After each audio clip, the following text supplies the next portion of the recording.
तो ये कुछ अपना रिजर्वेशन फॉर्म होता है जो आपको स्टेशन से प्राप्त होता है। तो इसको भरने की शुरुआत होती है, शुरुआत करते हैं पहले कॉलम से। पहले कॉलम में क्लियर लिखा हुआ है कि यदि आप डॉक्टर हैं तो बॉक्स में सही का निशान लगाएं, क्योंकि कई बार ऐसा होता है कि ट्रेन में मेडिकल कंडीशन हो जाती है, किसी यात्री की चोट लग गई या किसी को कोई प्रॉब्लम हो गई। कई बार ऐसे भी होता है कि कोई महिला प्रेग्नेंट है और उसको लेबर पेन होने लग जाता है, तो टीटी के पास जो टैब रहता है ना, उसमें अलग से दिखाई देता है कि गाड़ी में कौन डॉक्टर है जो ट्रेवल कर रहा है, जिसकी सहायता ले सकता है। इसलिए अगर आप डॉक्टर हैं तो प्लीज यहाँ हाँ लिख लें। और अगला जो कॉलम है वो है गर्भवती महिलाओं के लिए। यदि आप गर्भवती हैं या आपके साथ में कोई गर्भवती महिला ट्रेवल कर रही है तो इस बॉक्स में जरूर सही का निशान लगाएं। इससे फायदा ये होता है कि गर्भवती महिला के लिए जो नीचे की सीट रहती है ना, वो अरेंज कर दी जाती है। इसमें बस ये है कि अगर आप गर्भवती महिला है तो आपको डॉक्टर का जो सर्टिफिकेट रहता है ना, वो भी साथ में लगाना है। यहाँ पे ये क्लियर लिखा हुआ है, डॉक्टर का सर्टिफिकेट आपको चाहिए। अगला जो कॉलम है कि यदि आप वरिष्ठ नागरिक हैं और आप रियायत चाहते हैं। पहले रियायत मिलता था कि आपको किराए में छूट मिलती थी, जो मुझे लगता है कि आजकल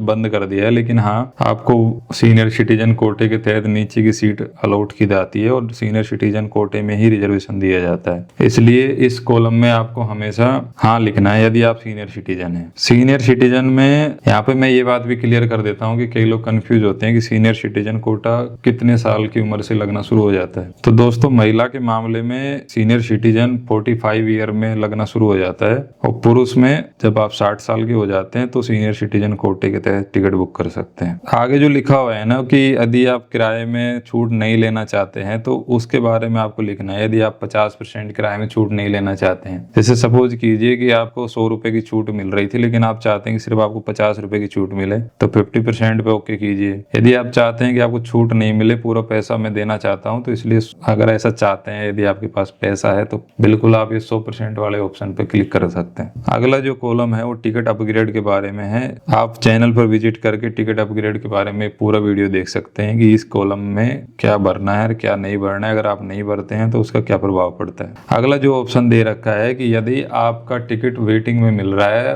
तो ये एक वैकल्पिक करके नई योजना चलाई है रेलवे ने। इसके तहत ये होता है कि यदि आपको टिकट कंफर्म नहीं मिल रहा है और अन्य गाड़ी में टिकट कंफर्म मिलने की संभावना है और आपने इस पे ओके कर दिया है, तो आपको दूसरी गाड़ी में शिफ्ट कर दिया जा सकता है। जैसे आपने टिकट मान लीजिए किसी और गाड़ी का बुक किया, लेकिन आपको वेटिंग मिला और कोई दूसरी गाड़ी है वो भी वहीं पे जा रही है और उसमें सीट कंफर्म मिल रही है, तो आपको उस गाड़ी में सीट अलॉट कर दी जाएगी। यदि आपको ये सुविधा का उपयोग करना है तो इसमें हाँ लिखें, नहीं तो इसको खाली छोड़ दें या फिर नहीं लिख दें। अगला जो ऑप्शन है वो बेसिकली बेड रोल से संबंधित है। यदि आप तकिया, कंबल ये सब चाहते हैं तो उसके बारे में है। यदि आप गरीब रथ ट्रेन में सफर कर रहे हैं 3rd AC में, या दुरंतो एक्सप्रेस के ट्रेन में जो स्लीपर कोच है उसमें सफर कर रहे हैं और आप बेड रोल चाहते हैं, तो इसमें हाँ लिख दीजिए। आगे जो सबसे इंपॉर्टेंट चीज आती है वो यहाँ पे आती है कि गाड़ी संख्या और नाम। गाड़ी का नंबर लिखना है और उसका नाम लिखना है, गाड़ी का क्या नाम है, कौन सी तारीख को आपको यात्रा करनी है, श्रेणी में आपको जो जिस क्लास में यात्रा करनी है, यानी कि स्लीपर में यात्रा करना है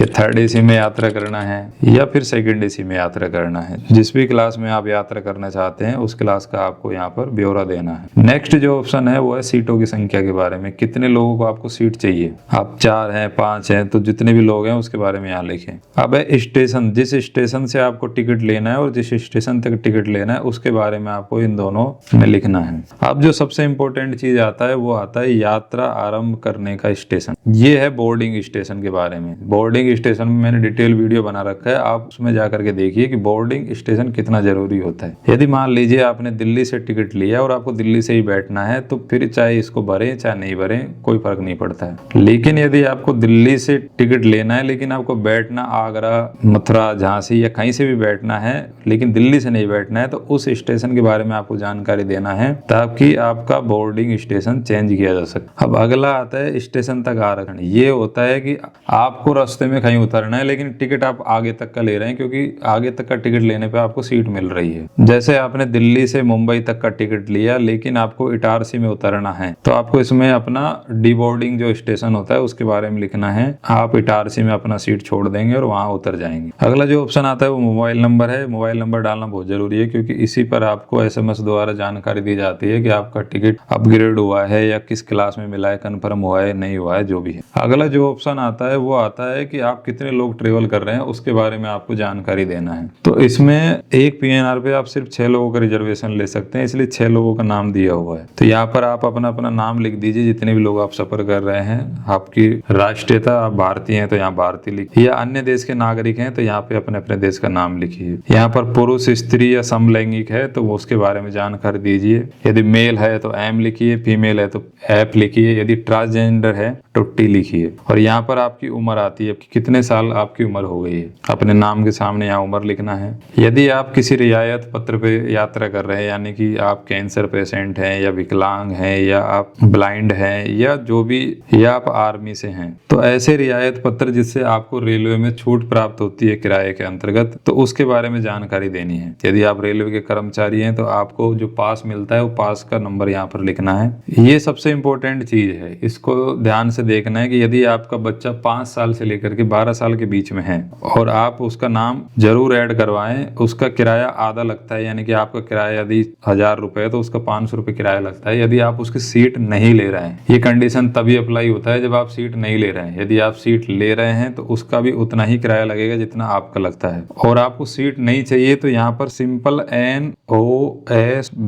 NOSB ये लिखना है आप। और यदि आपको अपने बच्चे के लिए भी सीट चाहिए तो फिर यहाँ पर कुछ नहीं लिखना है, सिंपल इसको खाली छोड़ देना है। अब अगला ऑप्शन आता है जो खाने से संबंधित है। यदि आप ट्रेन में भोजन करना चाहते हैं, यानी कि आप राजधानी, शताब्दी या दुरंतो एक्सप्रेस में यात्रा कर रहे हैं, तो यदि आप कॉलम में हाँ लिखेंगे तभी आपको भोजन दिया जाएगा। यदि आप नहीं लिखेंगे तो आपको कुछ नहीं दिया जाएगा। यदि आपने हाँ लिखा है तो जाहिर सी बात है, जो रेलवे के किराए में भोजन का जो रुपए ऐड होता है वो आपको किराए में ऐड कर दिया जाएगा ताकि आपको ट्रेन में भोजन दिया जा सके। अब खाने की वैरायटी के बारे में, यदि आप जैन थाली चाहते हैं तो यहाँ पर हाँ लिखें। यदि आप डायबिटीज है, यानी कि आपके साथ कोई पैसेंजर है उसको डायबिटीज है, तो उसके बारे में यहाँ हाँ लिखें ताकि उसको मीठा खाना नहीं दिया जाए। बाकी अगर आप शाकाहारी हैं तो इस पे हाँ लिखें, यदि आप मांसाहारी हैं तो इसमें हाँ लिखें। अब जो नेक्स्ट ऑप्शन आता है ना, उसको समझना बहुत ज्यादा जरूरी है। इस पर कई बार यात्री कंफ्यूज हो जाते हैं कि इसमें क्या लिखना है। तो दोस्तों, यदि आपका बच्चा 5 साल से छोटा है, उसका किराया नहीं लगता है, यदि आपको सीट नहीं चाहिए, लेकिन आपको उसका नाम जरूर ऐड करवाना चाहिए। ये आपके फायदे के लिए रहता है। भगवान ना करे कि ऐसी कंडीशन हो, लेकिन यदि आपका बच्चा खो जाता है या आपके बच्चे के साथ में कोई दुर्घटना हो जाती है तो रेलवे तभी जिम्मेदारी लेगा जब आपने उसके बारे में यहाँ पर जानकारी दी है। यदि आपने ये कॉलम खाली छोड़ दिया तो रेलवे ये मान के चलती है कि आपके साथ में कोई बच्चा सफर नहीं कर रहा है। आपको सिर्फ उसका नाम लिखना है, मेल, फीमेल, ट्रांसजेंडर और उसकी उम्र, चाहे वो 1 महीने का हो चाहे वो 1 साल का हो। रेलवे द्वारा हेल्प की जाएगी, वो आपको प्रोवाइड की जाएगी। आगे का जो ऑप्शन है वो बहुत ज्यादा जरूरी है। इसके बारे में कई बार यात्री कंफ्यूज हो जाते हैं और कई यात्रियों को इसकी अहमियत का पता नहीं है। तो इसको समझने के लिए ऐसे समझिए कि जो फर्स्ट ऑप्शन में लिखा है कि यदि आप आगे की यात्रा का विवरण, यदि आप आगे जाना चाहते हैं, जैसे सपोज कीजिए आपने दिल्ली से टिकट लिया इटारसी तक का, लेकिन आपको आगे इटारसी से दूसरी गाड़ी से ट्रेवल करना है। जैसे मान लेते हैं कि इटारसी से आपको चेन्नई जाना है और दूसरी गाड़ी से यात्रा करनी है, तो उस गाड़ी के बारे में यहाँ पर जानकारी देनी है, यात्रा की तारीख लिखनी है, जिस क्लास में आपको सफर करना है उसके बारे में, और जिस स्टेशन से स्टेशन तक की यात्रा करनी है उसके बारे में। यहाँ पे बोर्डिंग स्टेशन का विवरण नहीं दिया गया है, तो अगर आप ऐसा चाहते हैं कि आपकी बोर्डिंग चेंज हो तो यहाँ पर आप अलग से लिख सकते हैं कि बोर्डिंग मेरा ये रखना है। अब बात करते हैं सबसे इंपॉर्टेंट चीज के बारे में। कई बार आपने देखा होगा कि रेलवे में एक नियम रहता है कि यदि आपका कनेक्टिंग टिकट है तो आपको पूरा पैसा रिटर्न कर दिया जाता है। कनेक्टिंग टिकट के बारे में अलग से वीडियो आ जाएगा। यहाँ सिर्फ इतना समझ लीजिए कि कनेक्टिंग ट्रेन में टिकट लेना है तो इस वाले ऑप्शन को भरना होता है। अगला जो लिखा हुआ है कि वापसी की यात्रा के विवरण, यदि आप सेम यात्री, यहाँ मैं ये बात बताना भूल गया था कि इस ऑप्शन का प्रयोग तभी करना है जब आप सेम यात्री आगे की यात्रा कर रहे हैं, ये वापसी की यात्रा कर रहे हैं। यदि आप 6 लोग सफर करके इटारसी पहुंचे, लेकिन यदि आप उनमें से 4 लोग या 5 लोग ही आगे तक का सफर करना चाहते हैं तो इस ऑप्शन को फिर नहीं भरना है, फिर आपको दूसरा फॉर्म लेना होगा, दूसरा फॉर्म भरना होगा। तो अब बात करते हैं कि यदि आप सेम यात्री आगे बढ़ना चाहते हैं या वापस आना चाहते हैं, तो अगर आप वापस आना चाहते हैं तो फिर गाड़ी का नाम लिखिए, यात्रा की तारीख लिखिए, क्लास लिखिए और कहां से कहां तक आप वापस आना चाहते हैं। ये तो हो गई यात्रा की बात। अब जो अगला ऑप्शन लिखा है आवेदक का नाम और पूरा पता, ये जो यात्री रिजर्वेशन करवाने गया है उसको अपना डिटेल लिखना है कि किसने आवेदन दिया है, उसका पूरा पता और ये आधार कार्ड नंबर। यहाँ पर उसके साइन करना बहुत जरूरी है जो रिजर्वेशन करवाने गया है। अगला ऑप्शन आपको नहीं भरना है क्योंकि ये जो रिजर्वेशन कर्मचारी होते हैं उसके लिए दिया गया है, वो भरेगा। तो ऐसा कुछ आपका रिजर्वेशन फॉर्म होता है जिसमें एक ही वीडियो में आपको पूरी डिटेल बता दी गई है कि कौन सी छूट आपको मिलती है, क्या आपको भरना है, क्या नहीं भरना है।